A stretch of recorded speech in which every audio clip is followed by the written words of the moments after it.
तो रिसेंटली बच्चों में मैं आपके साथ डिस्कस कर रहा था कोऑर्डिनेट ज्योमेट्री में स्ट्रेट लाइन, उसी को वापस कंटिन्यू करता हूँ। तो सबसे पहले मैं आपके साथ स्क्रीन को शेयर कर देता हूँ। स्क्रीन मैंने आपके साथ शेयर कर दी है।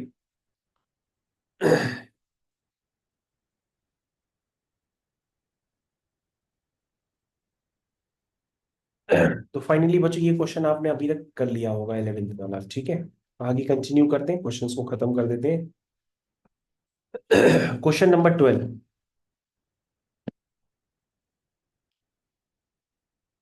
देखिए क्या लिखा है इसमें।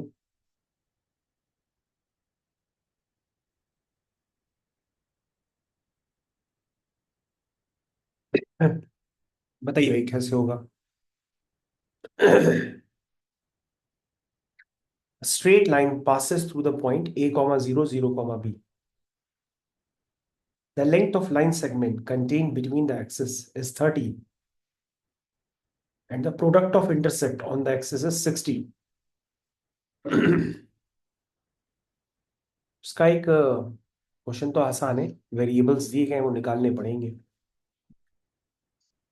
a comma 0 0 comma b।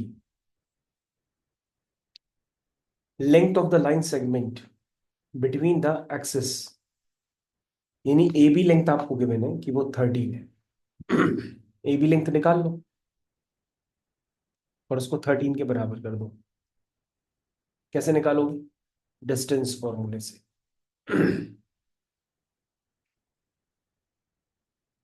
तो अगर दोनों तरफ स्क्वायरिंग कर दोगे तो आ जाएगा A square plus B square is equal to 13 का स्क्वायर होता है 169। ये फर्स्ट इक्वेशन बन गई।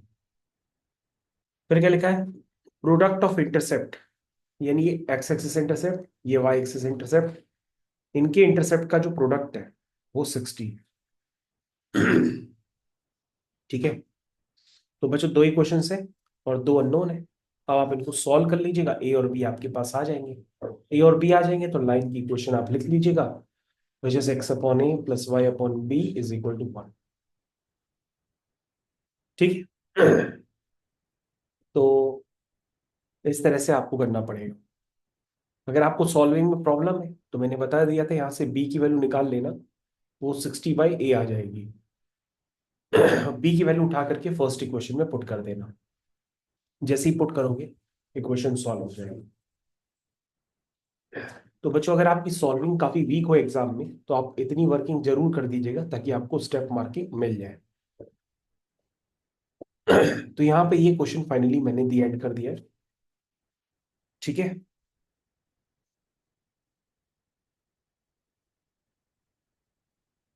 तो ये वाली एक्सरसाइज बच्चों फाइनली कंप्लीट हो गई है। अब एक एक्सरसाइज थी बी वाली एक्सरसाइज, उसमें एक दो क्वेश्चंस जो बचे थे वो भी मैं आपको करके बता देता हूँ।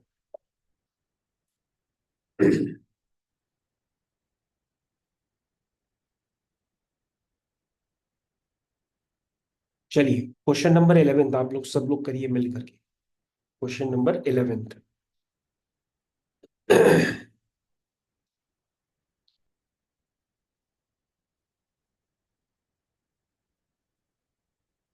बताइए भाई क्वेश्चन नंबर 11 का आंसर क्या आएगा।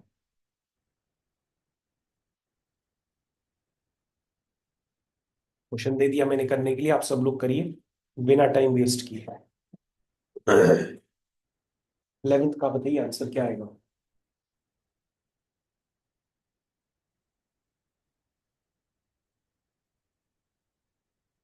चार पार्ट है, चारों पार्ट के आंसर बताइए जल्दी जल्दी।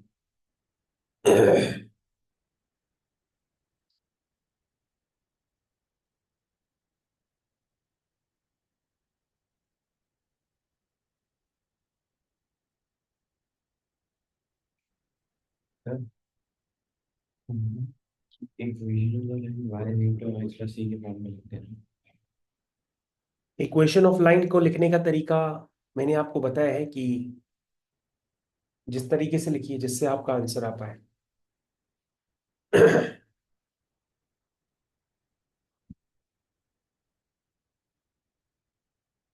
ठीक है बच्चों, हम बोलेंगे नहीं, वर्किंग हम बिना बोले ही कर रहे हैं, आप करिए अपने आप से।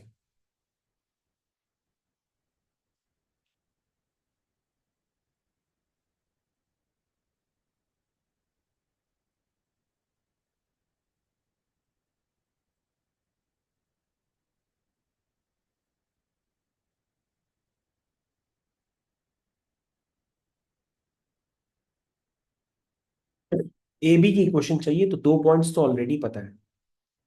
दो पॉइंट्स पता होते हैं तो लाइन की इक्वेशन तो आप डायरेक्टली लिख सकते हैं ना।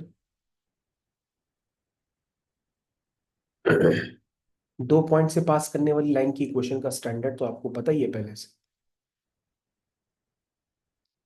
नहीं भी पता है तो भी आप कर सकते हो।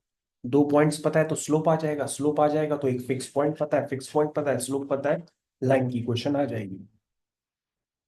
अन्यथा आप ऐसे कर लो, y minus y one is equal to y2 minus y one upon x2 minus x one into bracket x minus x one. ये बचो आ गया, पहले पार्ट का आंसर आ गया। दो पॉइंट से पास करने वाली लाइन की इक्वेशन का स्टैंडर्ड मैंने आपको दोबारा बता दिया। आप इसको भी यूज करके कर सकते हैं, बिना इसके भी कर सकते हैं। सेकेंड वाला part, the equation of the median through a. Median क्या होती है? वर्टेक्स से सामने वाली साइड के मिड पॉइंट को जो ज्वाइन करती है उसको मीडियन कहते हैं। तो बच्चों ये क्या होगा? ये मिड पॉइंट होगा, तो आप एम पॉइंट बता दो। x1 plus x2/2 comma y1 plus y2/2। Mid point आपका आ गया -6/2 -3, 8/2 4। और ए पॉइंट आपको पता ही है, तो आपको इन दोनों पॉइंट से पास करने वाली लाइन की इक्वेशन लिखनी है। बताइए लाइन की इक्वेशन क्या होगी? y minus y one is equal to y2 minus y one upon x2 minus x one into bracket x minus x one. हो गई बच्चों, सेकेंड पार्ट भी आपका कंप्लीट हो गया। थर्ड पार्ट देखिए, the equation of altitude through B. Altitude की equation बतानी है। एल्टीट्यूड क्या होता है? वर्टेक्स से सामने वाली साइड पे डाला गया परपेंडिकुलर। तो बच्चों आपको मान लो बी एम एन, मान लो आपको बी एन लाइन की इक्वेशन निकालनी है, तो बी एन लाइन पर एक फिक्स पॉइंट पता है -4,9। लेकिन बी एन लाइन का स्लोप नहीं पता है, तो स्लोप निकाल लोगे, क्योंकि ए सी और बी एन आपस में क्या है? परपेंडिकुलर है। तो ए सी और बी एन अगर परपेंडिकुलर है तो आप एक काम करो, ए सी का स्लोप निकाल लो, तो उसका ऑटोमेटिक आ जाएगा। बताइए एसी का कितना होगा? 4+1 अपॉन 10+2, यानी कि 5/12। तो बच्चों बी एन का स्लोप आ जाएगा, कितना आएगा? -12/5। बी एन पे एक फिक्स पॉइंट भी पता है, तो लाइन की इक्वेशन आ जाएगी। y minus y one is equal to m times 6 minus x one. हो गया, थर्ड पार्ट भी हो गया। Fourth part, the equation of the perpendicular bisector of A B. A B के परपेंडिकुलर बाइसेक्टर की इक्वेशन चाहिए, है ना। परपेंडिकुलर बाइसेक्टर का मतलब क्या होता है? एबी का परपेंडिकुलर बाइसेक्टर, तो ये होगा परपेंडिकुलर बाइसेक्टर। परपेंडिकुलर बाइसेक्टर की पहचान होती है कि वो ए बी के मिड पॉइंट से पास करेगा। मान लो मिड पॉइंट है आर, तो पहले आर निकाल लो, और परपेंडिकुलर है तो ए बी का स्लोप निकाल लो -1/m करके, इस लाइन का स्लोप निकाल लो। तो चलो इस लाइन का नाम दे देते हैं M N, P R line देते हैं। पी आर लाइन जो है परपेंडिकुलर बाइसेक्टर है। तो पहले ए बी का स्लोप बता दो जरा, कितना होगा slope of A B? 4 - 9 upon 10 + 4 -5/14। ये हो गया स्लोप ऑफ ए बी।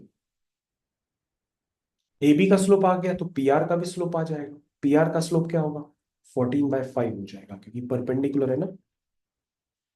उसके बाद आर मिड पॉइंट भी पता पड़ जाएगा, क्योंकि परपेंडिकुलर बाइसेक्टर में वो मिड पॉइंट से पास करेगी। आर पॉइंट मिड पॉइंट हो जाएगा, तो आर पॉइंट का जो होगा आपका पॉइंट, वो कितना होगा? x1 + x2/2, 10 - 4/2, 10 - 4 कितना होता है? 6/2, यानी कि 3। और 9 + 4 13, 13/2। ये बच्चों मिड पॉइंट आ गया, है ना। सारी चीजें आ गई, तो लाइन की इक्वेशन आ जाएगी।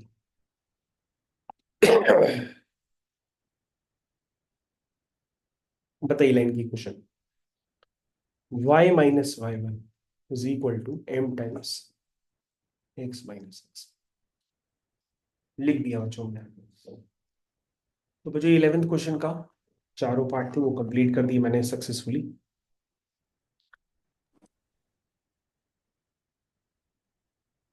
तो बच्चों इससे पहले जो मैंने आपके पास फाइल शेयर की थी वो पूरी फाइल आपके पास होमवर्क में है, तो आप उसको कंप्लीट करिएगा पेंडिंग क्वेश्चंस।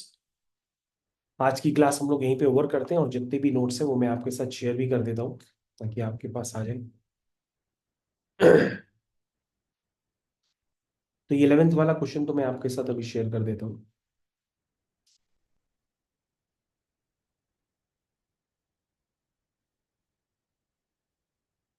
शेयर कर दिए।